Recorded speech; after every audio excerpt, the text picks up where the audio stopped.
We're going to talk about the sex life today. And if you ready, does sex really matter in the beginning of a relationship?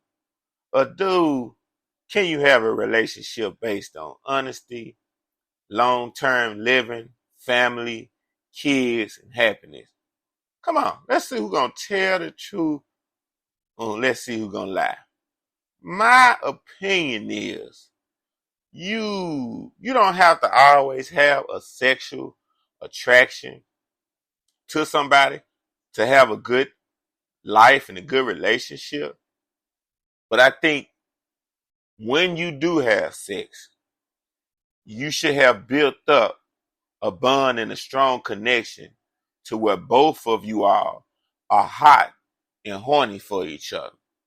I mean, you should share and exchange what you like, what you don't like, what makes you feel good, the different positions, whether it's oral, non-oral, if you like to get loud, if you like to be quiet, if you like to lay there like a snail, or if you like to get wild and yell. Discussing what you like and dislike when you first get with somebody sexually is a very important thing, because a lot of times a person might not know what really gets you going in the bedroom. And sometimes it just takes a little more than sticking your thing straight in.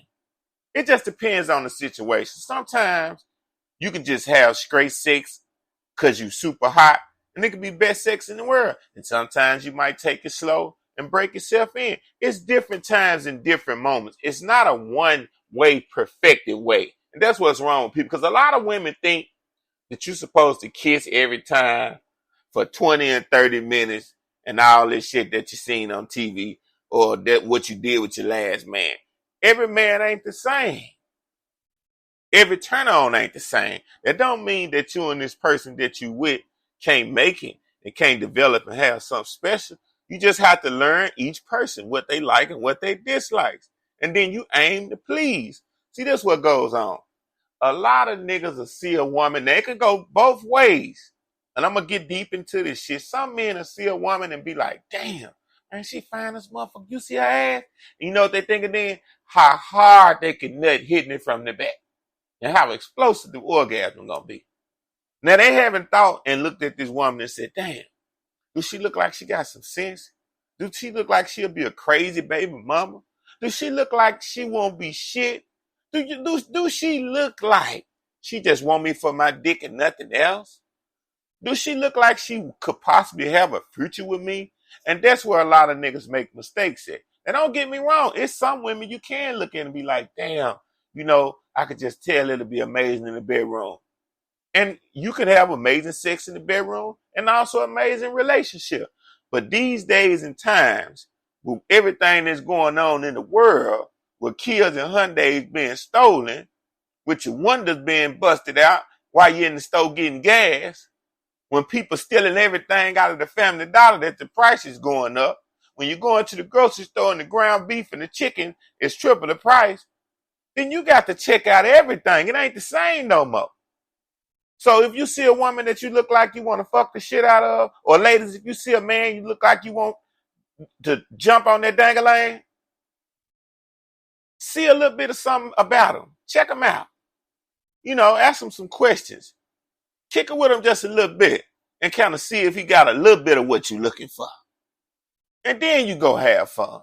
Because sometimes you might pick the worst thing of your life. It might be the best sex you ever had. Because that happens in life. You can meet people that can fuck your brains out. And they ain't shit. Don't mean you good for Adam and Eve. They got a lot of men and women that will fuck your brains out. And ain't shit. You can't go nowhere with them in life. The farthest you can go is 2 blocks and around the corner and back. And there's some motherfuckers that will fuck the shit out of you and you can go to the moon. Moral of the story is sometimes you have to just get to know people. You know what I'm saying? But if it's a night where you've been drinking and you can't control yourself, you leaving the club and you're just hot, then do as you please. I can't tell you what to do. You're grown. And let me break this shit down. A lot of heterosexual males are coming in admitting that they picked their partner without considering sexual attraction. You know, some men, would claim that they don't know why they ain't turned on by the woman, you know, why they feel anxious, why they can't get hard. But a lot of times this happens too. Sometimes a man will meet a woman because they've been with so many women that all they was good for was fucking them. And it's the same for women. They've been with so many men to where men and just sex them in the bedroom, and once the sex was over with, the man wasn't studying them, wasn't trying to build no future with them, none of that longevity shit. So what tends to happen, human nature kicks in and you say, well, I'm just gonna look for somebody that's just gonna be real with me all the way. And that's fine. That's what you're supposed to. But sex still is a part of long-term happiness. If you have a high sex drive and you get with somebody, even if they're the best person in the world, and y'all don't never build sexual chemistry, then at some point it's gonna fuck up.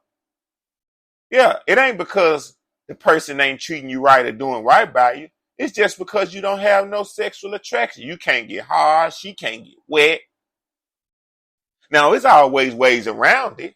If y'all really into each other like y'all was, then y'all start to think about sexual things and talk about what you like, what you don't like, and y'all start working on it. And if y'all had that bond before, then the bond will come, unless the man thing is 2 inches. Now, if your dick is little as a vein of sausage, I can't help you, brother. Ain't nothing you could do to support. That woman gonna be like, damn, you're a good man. You treat me good. But in the bedroom, I'm just not satisfied. So that's why I go out and get fucked by John down, around the corner. I don't want to leave you, but your dick does nothing for me. So that's why a lot of people cheat. That's why most people cheat, people. It ain't because they just want to be low down. It's because it's no sexual chemistry with their partner. Everything. Why you think it's so many married women that know the bills is paid every month, money is in the bank, life is good, they got 2, 3 kids, they got a house, everything's great, but they creep on that man. They love the man, but he cannot satisfy them. He never did satisfy them from day one, but he was so good to them, mentally, not physically, that they kept him around.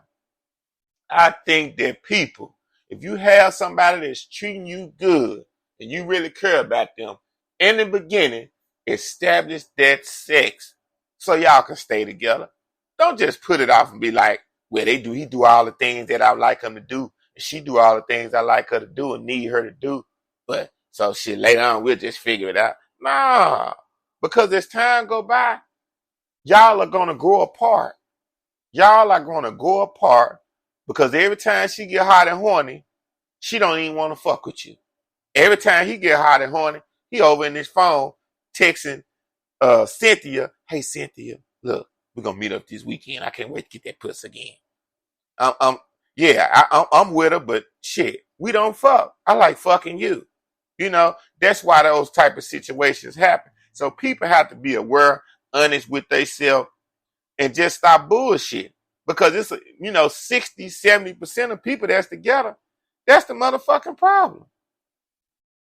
The sex is just not there. Now you would say, why would a person pick a potential life partner without feeling the spark of sexual attraction? I just told you. Security, comfortability. Now the next thing, can these relationships survive and thrive? Can something like sexual attraction that wasn't there in the first place be cultivated later? You see what I'm saying? Now, characteristics include best friend, amazing mother, they get along with your family member, she really loves me, but the sexual attraction wasn't there. You see what I'm saying? So you would be surprised how many people are with people and that's going on. You would be surprised. And they got a lot of women. I ain't gonna lie, I done met some. I know married women that be trying to get my dick. I ain't gonna give it to them. You know why? Because that man they with, he pay all the bills. They don't have to ever be worried about being outside. You know, the man make a decent amount of money. The man got him in the vehicle. But he can't ride that vehicle to the top. He can't get that woman off like she want. But because he can do everything else, she rather keep him. Sometimes you can't have your cake and ice cream too.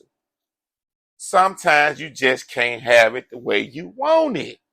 So it puzzles me why so many people devalue sex in picking a partner for a long-term relationship. If you looking at it like you just can accept this person, that's the person for you, but sex ain't nothing, you're lying to yourself. 10, 20 years from now, you're going to be leaving them. And guess what? When you decide to leave them, guess how many bodies you're going to have on your record? And I ain't talking about murders like killers. You're going to have a bunch of bodies. You know what that means? A bunch of dicks going to be in the one inside of you. Or you're going to have a favorite dick that you picked throughout the years that you're going to cheat and lay and play with. And that's dangerous, especially when y'all get married. Because these niggas be ready to do 100 years behind their wife. But this the kicker. Them same type of niggas will be like, oh man, I want wifey material. She ain't wifey material, man. You know what I'm saying? Then get married to a woman they think is wifey material. And then go out and get a freak at the end of the week. Yeah, they keep a freak in they motherfucking Rolodex for emergencies and close calls when they need to soak their balls. Yeah. Now you knew that you liked a freaky ass one. They got freaky ass women out here that are good women. That's what a lot of you see. That's what I call them suckers. Most men think that because a woman is a freak that she ain't no good. Nigga, they got some good ass woman that's freak as a motherfucker. They'll suck your thing and suck the milk out your thing like a baby, like a mother shoots milk out of her titty breast for the baby. Yeah, they will get it all out of your scrotum and will be the best woman that you can ever have in your life. But you niggas so quick to judge women and say they bad for doing this and say they doing this, but you niggas do the same things and don't consider yourself bad that you miss out. So you gonna miss out on that freaking motherfucker that's a good woman because you're judging all freaks thinking that they ain't shit. That just, life is a motherfucker. It's beautiful. Okay, I done helped y'all with y'all sex life and I done helped out some future fucked up relationships. Maybe I can save y'all. Maybe you can get the person you want. Just take your time so you won't be blind. You remember Lindsay Lohan? Beautiful motherfucking Lindsay Lohan? Guess what? She just had her first baby. She's officially a mama for the first time, giving birth to a baby boy. Now, a representative tells us that her husband, Bader Shamas, welcomed Lure Shamas, which means shield or protector in Arabic, after Lindsay delivered the baby boy in Dubai, where she and Bader called home. See what I'm saying? She done got her a Arab to jump on his slab. Now, she gave birth Monday, and some of her members are on their way to Dubai so they can meet the baby. She was pregnant back in March, which of course came with plenty support.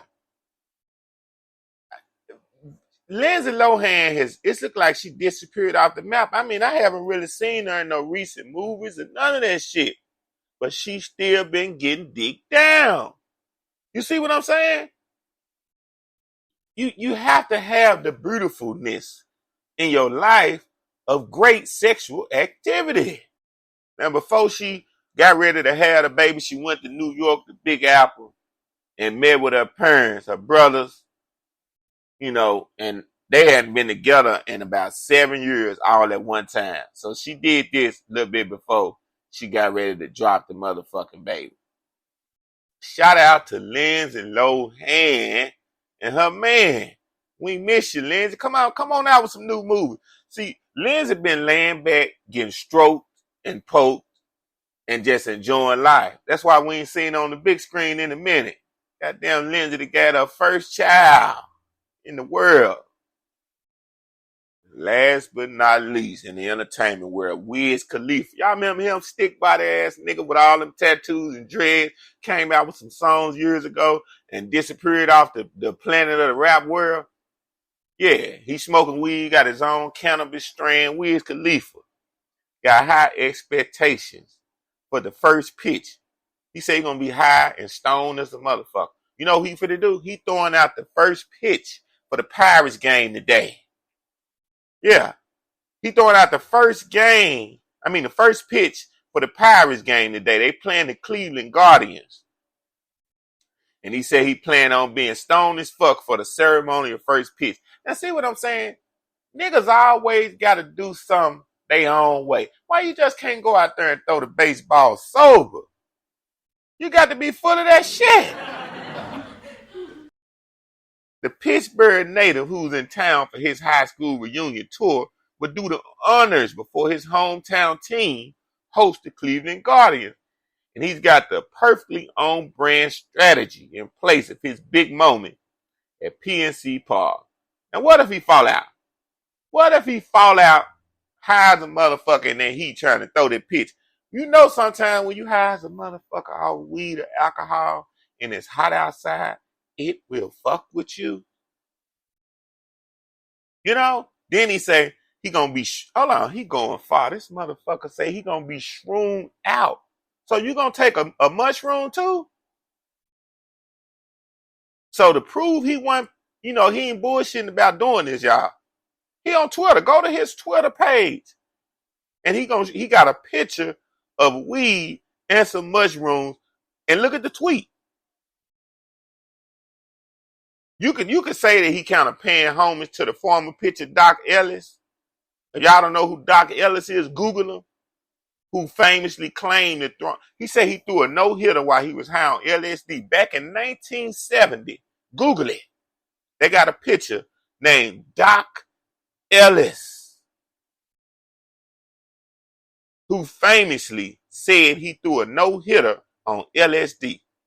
Now, how not, Wiz would probably throw a better pitch than 50 Cent, because that year that 50 threw that motherfucker, I don't know what 50 Cent was doing. Anyway, you just tuned into another episode of Legend the Comic. And I'm in your ear like a Q-tip. Do something with yourself. Do something with your life. Just might be somebody one day. Nickel.